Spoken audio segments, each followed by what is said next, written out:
Gülüstan 1813-cü və Türkmənçay 1828-ci müqavilələri Rusiya ilə Qaçar dövləti arasında imzalanmış və Cənubi Qafqazın parçalanmasına səbəb olmuş tarixi sənədləri. Gülüstan müqaviləsi 1804-1813-cü Rus-İran müharibəsini bitirərək Azərbaycan, Gürcüstan və Ermənistanın şimal torpaqlarını Rusiyaya vermiş, Türkmənçay isə bu prosesi tamamlayaraq Azərbaycan torpaqlarının iki yerə ayrılmasını rəsmiləşdirmişdir. Bu müqavilələr nəticəsində Azərbaycanlılar iki dövlət arasında bölüşdürülmüş, Cənubi Qafqaz böyük hissəsi Rusiya tərəfinə keçirilmişdir.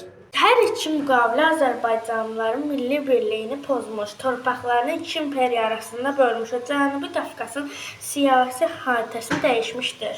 Gülüstan müqaviləsinin şərtlərinin tamamlanması, Naxçıvan və İrəvan xalqlarının Rusiyaya keçməsi, Cənubi Qafqazın tamamilə Rusiyanın nəzarətinə keçməsi. Gülüstan və Türkmənçay müqavilələri Azərbaycan tarixində müstəmləkəçilik, ərazi itkinliyi və milli parçalanma ilə yadda qalmışdır. İran, Dağıstan, Gürcüstan və Şimali Azərbaycanın böyük hissəsi Qarabağ, Gəncə, Şəki, Şirvan, Quba, Bakı, Dərbənd xanlıqları Rusiyaya verdi. Xəzər dənizində hərbi donanma saxlamaq hüququ yalnız Rusiyaya məxsus olur. Ticarət və diplomatik münasibətlər tənzimləndi.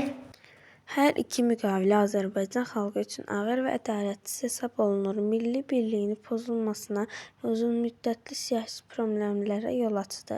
Bu müqavilələr 19-cu əsrdə Rusiyanın imperialist siyasətinin nəticəsi idi.